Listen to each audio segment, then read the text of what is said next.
पड़िबो अरे 10 सेकेंड रे ही जीवो दीदी केमिति अरे बुझिया पई पड़िबो प्रथमे कोन करबा हर गुडी को दुईटा संख्यार गुणफल रूपे प्रकाश करबा जो दुईटार अंतर हितबो 2 एटा केते लिखिबा 3 गुणन 5 तार अंतर केते 2 एठी लिखिया पई कोन करबा 5 को आगो नै जिबा 5 रे 3 को मिसे देबा केते 8 एंदी सब गुडी को लिखि नबा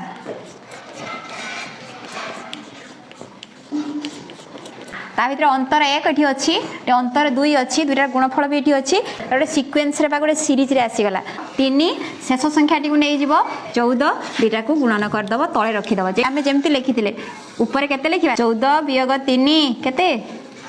11 एटा होची आंसर 11 विभक्त 42 एमती हेले बुझे देलु ठीक अछि एई भग्न संख्या को आमे लिखि पारिबा 1/3 - 1/5 एटी अछि